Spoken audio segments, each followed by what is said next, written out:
Hello and welcome to channel the complete Funda समस्त को स्वागत करते आम चैनल को आप बड़ अपडेट अच्छी आप जो एलटीआर आर्ट्स वर्सेस ओडिया जो केसटा था से रिलेटेड आपंकर अपडेट अच्छी स्टार्ट करा वीडियो को स्टार्ट करा पूर्व समस्त वीडियो को लाइक चैनल को सब्सक्राइब करदेवे। देखो सांग मैंने आपर जो आर्ट्स वर्सेस ओडिया जो केसटा था आज मान्यवर हाईकोर्ट तार शुणी कर 9 अक्टोबर जोटा आपर आज हियरिंग था जो 9 October Priyanka Swain versus state of Odisha case रे मान्यवर हाईकोर्ट आपण मानकर मेन एग्जाम हम बोली ऑर्डर देते। तो आपण मानकर जो जी आपंकर अपडेट आम चैनल माध्यम प्रथम पाइपर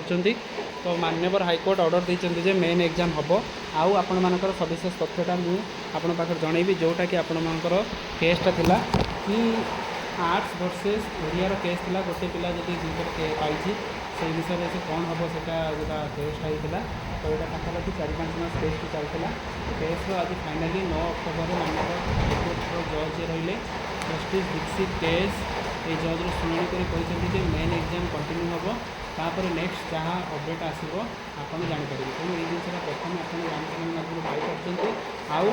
जो मैंने आर्ट्स आडिया आशा रही मैंने मेन पढ़ापढ़ी करूँ। तो आज जी भी अपडेट आसूँ आपर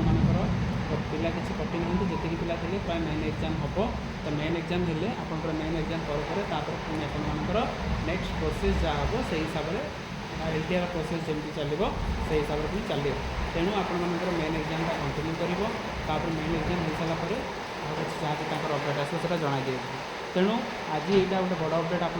जोटा कि पिला बहुत दिन धरी अपेक्षा करते पाखापाखि 5 मास 6 मास है पिला अनेक बसते